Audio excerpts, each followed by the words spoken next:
The Granny Smith. This bright green apple is one of the most recognizable varieties in any American supermarket, standing out with its vivid color and distinctly tart flavor that sets it apart from sweeter cousins. The Granny Smith was discovered in Australia in the 1860s by a woman named Maria Ann Smith, who found the apple growing as a chance seedling near a creek on her property. The variety made its way to the United States in the early 1900s and quickly became a favorite for both eating fresh and cooking. What makes the Granny Smith particularly notable is its firm, crisp texture that holds up exceptionally well when exposed to heat, making it the go-to choice for apple pies across America. The tartness comes from higher acidity levels compared to other apples, and this sharpness is exactly what bakers want, because it balances out the sweetness of added sugar and creates that classic apple pie flavor. Beyond baking, many people enjoy eating Granny Smiths fresh, especially those who prefer a less sugary snack or want to pair apples with cheese, where the tartness complements rich, creamy flavors. The apple's thick skin helps it store well, which is why you can find Granny Smiths year-round in most grocery stores. Nutritionally, these apples pack plenty of fiber and vitamin C, while being relatively low in natural sugars compared to sweeter varieties. The Granny Smith also holds a special place in American culture as the apple most commonly depicted in school logos and teacher appreciation imagery, likely due to its vibrant, unmistakable color that photographs and illustrates so well. The Honeycrisp. This relatively modern apple variety has taken American markets by storm since its introduction, becoming one of the most sought-after and expensive apples on grocery store shelves. Developed at the University of Minnesota and released to growers in 1991, the Honeycrisp was specifically bred to withstand cold climates while delivering an exceptionally satisfying eating experience. What immediately distinguishes this apple is its explosive crispness, a texture that results from larger cells within the apple's flesh that literally burst when you bite into them, creating that signature crunch that fans of the variety crave. The flavor strikes a nearly perfect balance between sweet and tart, with enough complexity to keep your taste buds interested without overwhelming them in either direction. Honeycrisps are predominantly eaten fresh, rather than used in cooking, because their unique texture is really the star of the show, and heat would simply break down what makes them special. The apple's popularity has created significant demand that sometimes outpaces supply, which is why these apples often cost considerably more than other varieties, sometimes twice the price of a standard apple. Growers face challenges with Honeycrisp trees because they can be difficult to cultivate, requiring specific conditions and careful management to produce the quality fruit that consumers expect. The apples themselves also need careful handling, because their crisp texture, while delightful to eat, makes them more susceptible to bruising during harvest and transport. Despite these challenges, Honeycrisp has fundamentally changed American apple preferences, pushing the industry toward developing and promoting apples with similar super crisp textures. The variety's success demonstrates how much Americans value texture in their fresh fruit, willing to pay premium prices for an eating experience that delivers that perfect crunch.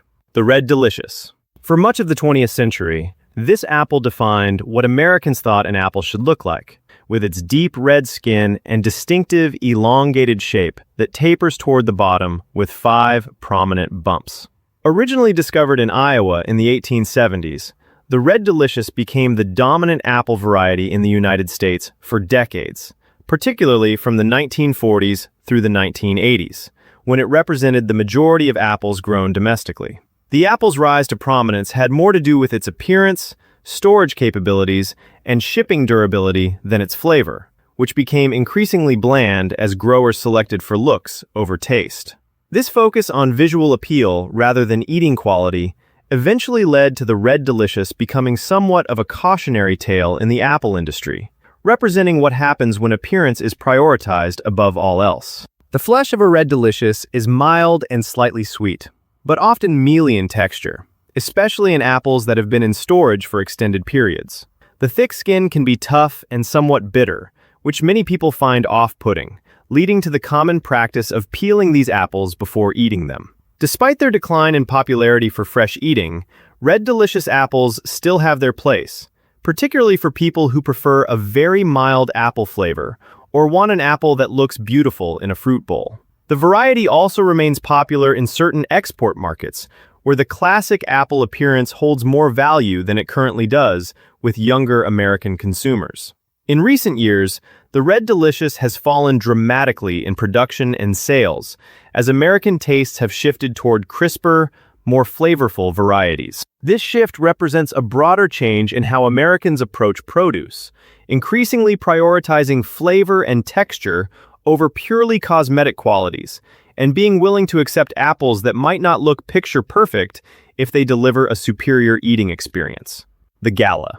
This medium-sized apple, with its distinctive yellow-orange skin overlaid with red striping, has become one of the most popular varieties in the United States, particularly among families with children who appreciate its reliable sweetness. The Gala originated in New Zealand in the 1930s, developed by crossing kids' orange red and golden delicious varieties, and it made its way to American orchards by the 1980s. The apple's rise in popularity coincided perfectly with American consumers growing tired of the declining quality of Red Delicious apples and seeking alternatives that delivered better flavor. What makes the Gala particularly appealing is its consistent sweetness without being overwhelming, along with a relatively thin skin that even young children find easy to bite through and chew. The flesh is creamy yellow, fine-grained and crisp when fresh, though Galas do soften more quickly than some other varieties after harvest. The flavor profile is straightforward sweet, with just a hint of tartness and subtle vanilla notes that some people can detect when eating the apple slowly. Galas work well for fresh eating, slicing into salads, or packing in lunches because they resist browning somewhat better than many other varieties. While you can cook with Galas, they tend to break down relatively quickly under heat, making them less ideal for pies where you want distinct apple pieces, though they work fine in applesauce where a smooth texture is actually desirable. The variety ripens relatively early in the season, typically ready for harvest in late summer or early fall, which means fresh Galas hit American markets before many other apple varieties. This early availability has helped cement the Gala's position as a year-round staple, since stored Galas can bridge the gap until the next harvest season begins. The Fuji. This apple variety originated in Japan in the late 1930s, created by crossing two American varieties, the Red Delicious and the Rawls Janet, in an effort to combine the best qualities of both. Fuji apples didn't reach commercial production in the United States until the 1980s, but they quickly gained popularity and now rank among the top varieties sold in American supermarkets. The most notable characteristic of a Fuji is its exceptionally high sugar content, making it one of the sweetest apples you can buy, which appeals strongly to Americans' preference for sweet flavors. The apples are large and round, with yellowish-green skin that shows pink or red blush, and the coloring can vary considerably depending on growing conditions and the specific strain of Fuji. The flesh is dense, crisp, and incredibly juicy, staying firm even after weeks in storage, which makes Fuji apples excellent keepers that maintain their quality longer than many other varieties. This combination of sweetness and crispness has made Fujis particularly popular for fresh eating, and they're a common choice for people who find other apples too tart or want a naturally sweet snack without added sugar. The flavor is straightforward sweet, without much complexity, which some apple enthusiasts find boring, but many everyday consumers find perfectly satisfying. Fujis can be used in cooking, but their high sugar content means you might want to reduce added sweeteners in recipes, and their dense flesh holds up well in pies or tarts where you want distinct apple pieces. The variety ripens late in the season, typically not ready for harvest until mid to late fall, which means fresh Fujis appear in stores later than many other varieties. Japanese growers originally named this apple Fuji after the famous mountain, and that association with Japanese quality and precision has perhaps contributed to the variety's premium positioning in American markets. The Golden Delicious. Despite sharing part of its name with the Red Delicious, this apple is actually unrelated and offers a completely different eating experience that many people find far more enjoyable. The Golden Delicious was discovered in West Virginia in the early 1900s. Found growing as a chance seedling on a hillside, and it was quickly recognized as something special for its unique combination of sweetness and versatility. The apple's skin is yellow to golden when ripe, sometimes showing a pink blush on the side that received the most sun exposure. And unlike many yellow apples, the Golden Delicious has a relatively thin, tender skin. The flesh is white to cream-colored, crisp when freshly harvested, and offers a sweet flavor with subtle honey notes and just enough acidity to keep the taste interesting, rather than one-dimensional. What makes the Golden Delicious particularly valuable is its exceptional versatility, performing equally well whether eaten fresh, baked into pies, made into sauce, or used in salads. The apple's tendency to resist browning after being cut makes it especially popular for fresh preparations where appearance matters, like fruit platters or lunchbox slices. Golden Delicious apples also have the interesting property of becoming sweeter as they're stored, developing more complex flavors over time rather than simply deteriorating like some varieties. This apple has been used extensively in breeding programs, serving as a parent for numerous popular varieties, including the Gala and Jonagold, passing along its pleasant flavor and versatility to the next generation.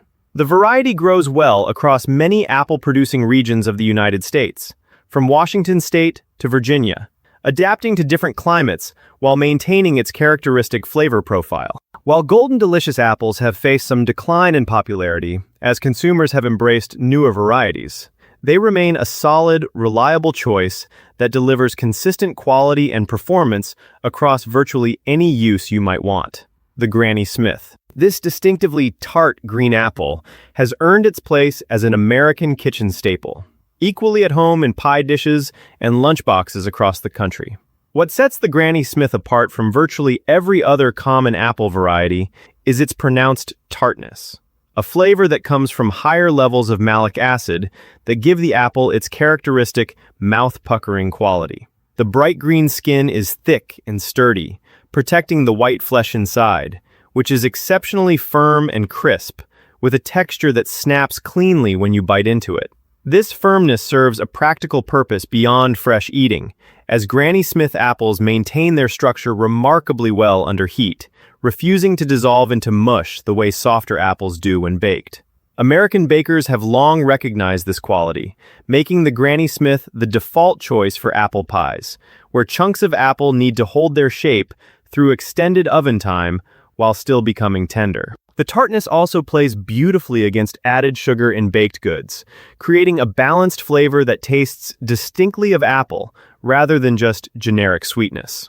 Beyond baking, many Americans have developed a taste for eating Granny Smiths fresh, appreciating the refreshing tartness as a counterpoint to all the sweet options available. And the variety has become particularly popular among people watching their sugar intake who want fruit that won't spike blood glucose as dramatically. The apples also work exceptionally well in savory applications, sliced thin into salads, where their tartness cuts through rich dressings, or paired with cheese, where the acid balances fatty, creamy flavors. Granny Smiths store remarkably well under proper conditions, often lasting months in controlled atmosphere storage, which is why they're available year-round in American supermarkets with consistent quality and flavor. The Pink Lady. This variety is actually a trademarked name for apples of the crisp pink cultivar that meet specific quality standards, representing one of the first times an apple was marketed as a premium brand rather than just a variety. Developed in Australia in the 1970s by crossing Golden Delicious and Lady Williams varieties, the Pink Lady didn't reach American consumers until the 1990s, when it quickly developed a devoted following. The apples are immediately recognizable by their distinctive pink-red blush over a yellow-green background, creating a rosy appearance that inspired the marketing name. What really sets Pink Lady apples apart is their complex flavor profile that manages to be both sweet and tart simultaneously, with a depth that keeps your palate engaged from the first bite to the last. The flesh is cream-colored, exceptionally crisp and dense, offering a satisfying crunch that rivals even the beloved Honeycrisp, while typically costing less per pound. The texture stays remarkably firm even after weeks in storage, and the apples resist browning well when cut, making them excellent for fresh preparations. Pink Ladies ripen very late in the season, often not ready for harvest until late fall, which means the apples on trees have more time to develop sugars and complex flavors. This late ripening also means fresh pink ladies arrive in stores after many other varieties have already been available for weeks or months. The strict quality standards required for an apple to be sold under the Pink Lady trademark mean that not every crisp pink apple makes the cut, and those that don't meet standards are sold under the variety name instead, typically at lower prices. American consumers have embraced the Pink Lady as a premium eating apple, perfect for fresh snacking or adding to cheese plates where its complex flavor can shine. The Macintosh. This classic apple variety has deep roots in North American history. Discovered in Ontario, Canada in the early 1800s by John Macintosh, who found it growing as a chance seedling on his farm. The Macintosh became particularly popular in the northeastern United States and eastern Canada, where the climate suited its growing requirements and the apple's qualities matched regional preferences. The apple is medium-sized, with mostly red skin showing some green background, and the coloring tends toward deeper, darker reds rather than the bright hues of some other varieties. What immediately distinguishes a Macintosh from most other common apples is its soft, tender flesh that yields easily when you bite into it, offering very little resistance or crunch. This soft texture divides apple eaters into camps, with some people finding it perfectly pleasant and others dismissing it as mealy. Though truly fresh Macintosh apples have a satisfying tenderness rather than an unpleasant mushiness. The flavor is complex and aromatic, distinctly tart with some sweetness, and the apples release a wonderful perfume-like aroma that fills the room when you cut into them. Macintosh apples excel when cooked, breaking down readily into smooth applesauce that requires minimal processing and develops a beautiful pink color from the red skin. The variety also works in pies if you prefer a softer filling rather than distinct apple chunks, and the complex flavor holds up well even after cooking. Macintosh apples were once far more dominant in American markets than they are today, having lost ground to crisper varieties as American texture preferences shifted over recent decades. The variety also achieved unexpected fame as the inspiration for the name of Apple's Macintosh computers, with the spelling changed slightly to avoid trademark issues.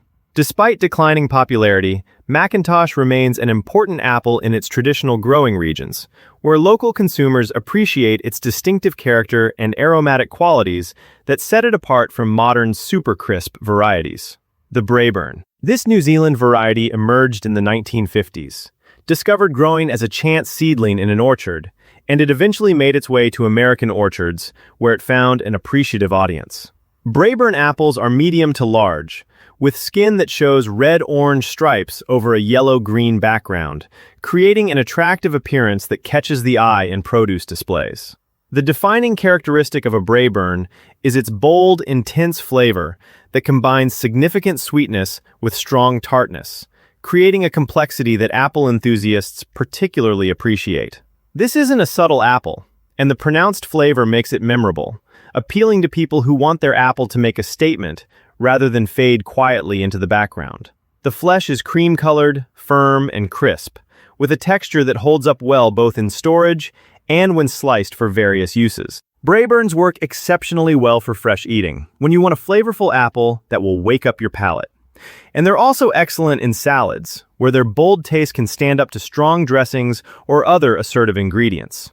When cooked, Braeburns maintain their shape reasonably well and contribute robust apple flavor to pies, crisps, or baked dishes, though their assertiveness means they can sometimes dominate other flavors in a recipe.